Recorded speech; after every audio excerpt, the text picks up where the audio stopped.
আমি ৩৬৫ দিনই আসি যদি আমি অসুস্থ না হই। আমি যে কাজটা করি সম্পূর্ণ আমার ভালোবাসা থেকে। এখানে ৫,০০০ টাকা নয়, ৫,০০,০০,০০০ টাকার চেয়েও মূল্যবান সম্পদ আমাদেরকে দিয়ে গেছেন। ওনারা যা দিয়ে গেছেন সেই ঋণ তো শোধ করা যাবে না। জাতির শ্রেষ্ঠ সন্তানদের প্রতি যাতে কোনো প্রকার অসম্মান যাতে না হয় সেই দিকটা লক্ষ্য রাখি। আমি বিগত প্রায় ১০ বছর এখানে কাজ করি। এখানে আমাদের ২ জন বীর শ্রেষ্ঠ রয়েছেন।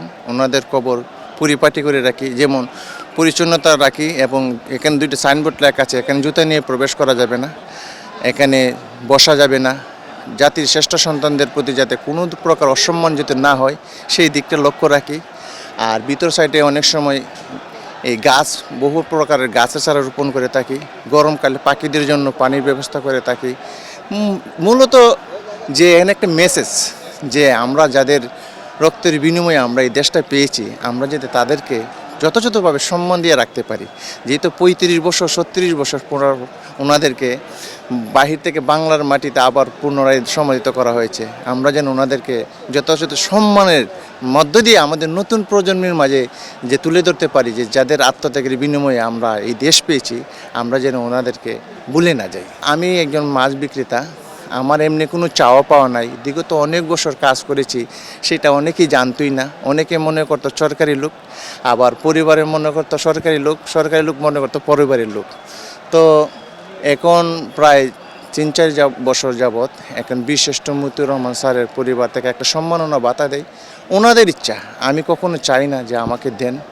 ওনারা যা দিয়ে গেছেন সেই ঋণ তো শোধ করা যাবে না। হ্যাঁ, আমি ফ্রি করি, আমি ভালোবাসা দেই, এখন ওনারা আমাকে ভালোবাসে। আমার ভালোবাসাটা এখানে কোনো অর্থের বিনিময় নাই। আমি ৩৬৫ দিনই আসি যদি আমি অসুস্থ না হই। আর যে দিন কেউ মনে করবেন আমি এখানে আসতে পারছি না, সেই দিনটা আমার অপূর্ণতা থেকে যায়। এখানে যে আসি, যেদিন আমি না আসতে পারি, হয়তো মনে করবেন আমার একটা বিপদ হয়েছে, নয়তো আমি অসুস্থ। আর এখানে যদি না আসি তাহলে আমি থাকতে পারি না। এখানে এই যে আমি প্রায় সময় কিন্তু আমি দেশের বাড়িতে যেতে চাই না, কারণ এখানে সাথে কেন জানি আমার রক্তের মধ্যে একটা মিশে গেছে। আমার ঢাকার বাসা নাই, বাসা লালকুটি, কিন্তু দেশের বাড়ি কিশোরগঞ্জ মিঠামুন। আর যেই কাজটা করি সম্পূর্ণ ভালো লাগা, ভালোবাসা থেকে এখানে কাজটা করে আমি মনে তৃপ্তি পাই, যে যারা দেশের জন্য এত কিছু করে গেলেন, জীবনের ঝুঁকি নিয়ে স্বাধীনতা এনে দিয়ে গেলেন, জীবন উৎসর্গ করে আমাদেরকে স্বাধীনতা দিয়ে গেলেন, আমরা যদি ওনাদেরকে ভালোবাসতে পারি, ওনাদের প্রতি সম্মান শ্রদ্ধা একটু দেখাতে পারি, তাহলে তো আমরা জাতি হিসেবে খুবই একটি গর্ববোধ করি। আর বিষয়টা হলো যে আমরা যদি ওনাদেরকে ভুলে না যাই, ওনাদেরকে ভুলে গেলে তো আমরা জাতি হিসেবে খুব অকৃতজ্ঞ।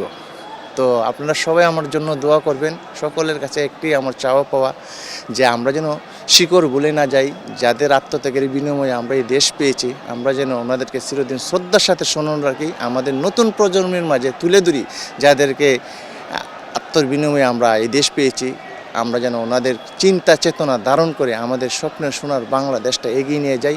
আমরা যেন এই স্বাধীনতা সবাই উপভোগ করতে পারি।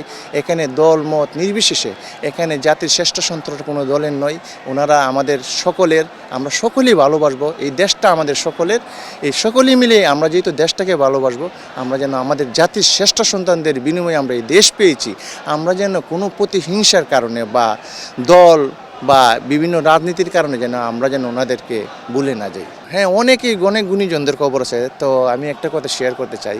তো অনেক মানুষই বলে যে আমার পরিশ্রম দেখে যে এখান থেকে প্রায় ৫০,০০০ টাকা ইনকাম করে, কিন্তু মজার বিষয় হলো এখানে অনেকজনের খবর তাদের আত্মসন্নির সাথে আমার দেখেই হয় না। যেমন এখানে বিশিষ্ট হুমায়ুন কবির স্যারের খবর, এখানে ওনাদের পরিবারের কারোর সাথে আমাদের সাথে কোনোদিন দেখা হয় নাই।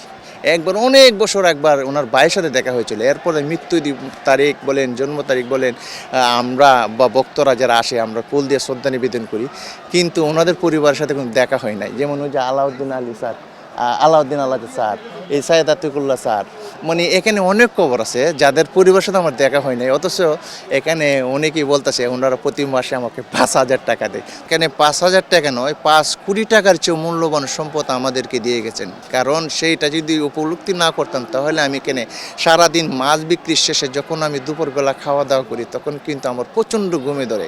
আমি ঘুম ত্যাগ করে যখন আমি এখানে চলে আসি, তখন আমার সমস্ত ঘুম কিন্তু চলে যায়, আমার শরীরে আবার এনার্জি শক্তি বেড়ে ওঠে। কারণ এটার একমাত্র সত্যি হলো ভালোবাসা। এখানে ভালোবাসা কিন্তু টাকা পয়সা দিয়ে হয় না।